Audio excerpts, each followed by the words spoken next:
Been a challenge to get better because of all the injuries. We just haven't had everybody healthy for practice, and it's tough to move forward as quickly as you'd like to when you don't have healthy bodies on the floor. But having said that, we've made improvements in a lot of areas.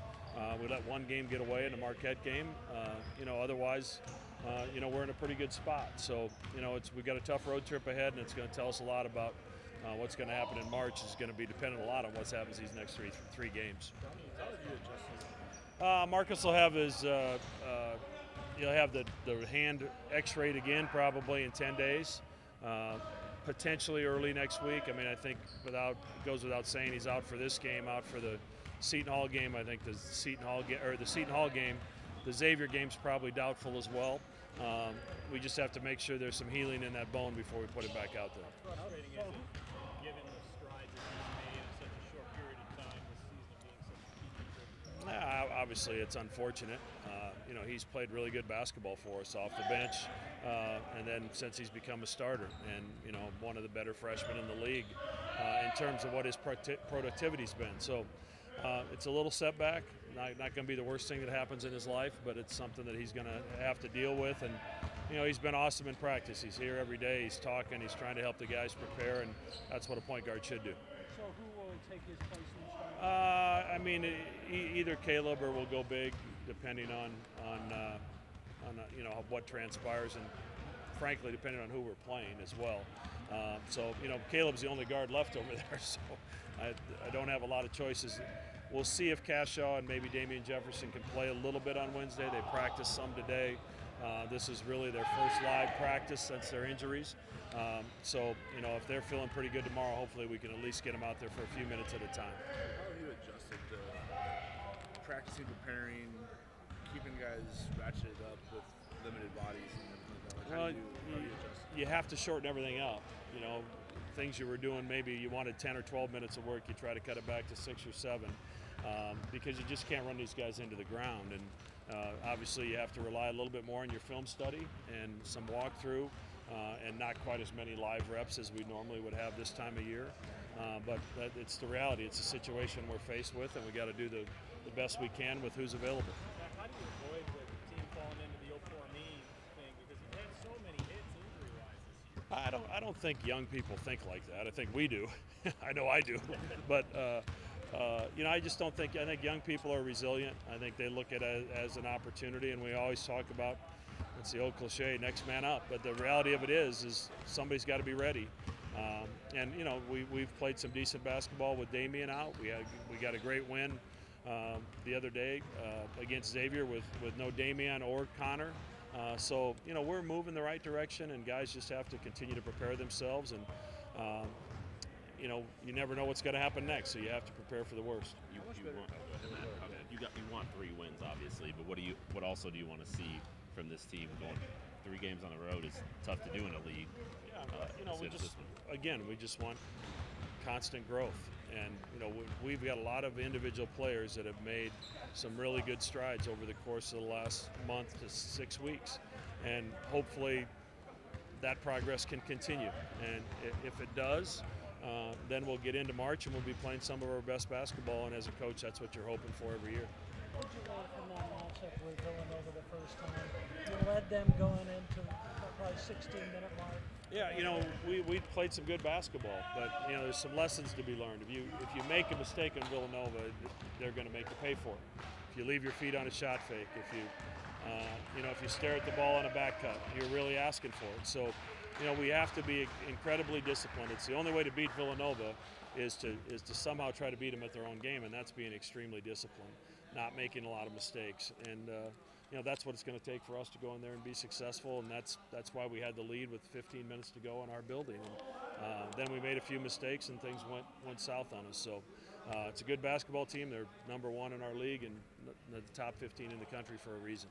How much better have they gotten since maybe middle of December and on? They took some losses at home, probably one they didn't expect, but it seems like they're kind of back to being Villanova. Yeah, I think in some ways, their ascension is similar to ours in that, even some of their best players were playing a new role. And trying to define those roles and people being comfortable with those roles, it takes time. And, you know, and when you're dealing with injuries, it makes it even a little more tricky. But, you know, Martine is settled into his role better now. Mitch is settled into his role. Tyshawn, I think you could say the same for Booth and Pascal. I mean, they're the main guys. Gillespie obviously has taken a huge step forward from a year ago.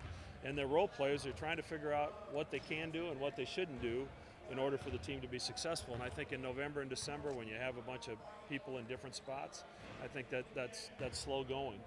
But obviously, Coach Wright's done a good job of putting it together, and they're playing at a high level right now. Pons and Howard get a lot of the headlines in terms of Player of the Year conversations, things like that. Where do you feel like Booth and Pascal are? In my mind, they're right there. You know, I think all of them are very, very important to their team's success. And if you take one of them away, I think it's devastating to that team. You know, it just happens that Pascal and Booth are on the same team. So, you know, but they're both averaging 20 points a game. They're both shooting an incredible percentage. They're very efficient with what they do. They can make tough shots. And then they're elite defenders at the other end. And, you know, I've talked to a lot of the NBA people, and they understand how good they are. So I think they're two guys that are going to be playing a lot of basketball at the highest level in years to come. Logistical question. You guys staying out there, right?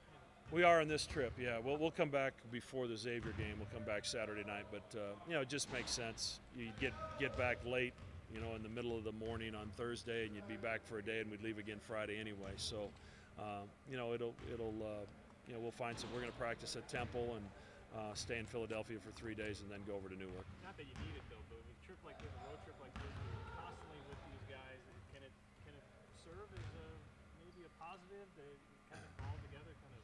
Well, they're also college kids, and they don't have to go to school for 4 days. So let's not kid ourselves. So that in itself adds a little bounce in their step. So, you know, we feed them pretty well. They're sleeping in a nice bed every night. So, you know, this travel isn't tough for them. You know, it'll be enjoyable. We'll have some fun. Justin Patton plays in a G League game Thursday night. I know he played his first game today. So it's about 35 miles away, so we're contemplating taking some of the guys over and watching him play potentially. So we try to find some things to do to kill some time. Drew DeMarcus has kind of opened the door for you to get some more playing time on the court. So it's time for you to kind of see some more action. Are you anxious to see that or what? I mean, I wouldn't say anxious because one of my teammates is out, and I want to make sure that he's good and in a good headspace. But it's definitely a good opportunity for me to step up to the plate and help the team out in every way possible. I know injuries are part of the game, but do you guys feel a little bit snake bit with all the guys going down this year? Marcus, and Jefferson, and Connor, and Jacob. Yeah, no, it's definitely been tough throughout the season. Every team kind of deals with injuries as the season goes on. It's just kind of a long season, but yeah, it's tough. You got to kind of adjust as you go along, and it's the next man up mentality. I think we've done a good job of adjusting, and I think now with Marcus out, it's my turn to step up and try to help the team. How many people are going to give you guys a chance tomorrow, given the injuries and how well Villanova's playing? Does the opportunity to use that chip help you guys get into a good mental frame despite the fact that you're dealing with some injuries right now? I don't think it matters how many people count us out. I think the biggest thing is what do we believe? And I think across the board, you ask anybody in this building, every time we step out on the court, we have an opportunity to win, especially if we play the right way and play with our grit that we did last game. So it's important we took a step in the right direction. It's important to take another step and to keep that momentum going. Most people didn't even expect you guys to be tied for the third in the league at the halfway point. What's the second half of the season mean to this team now?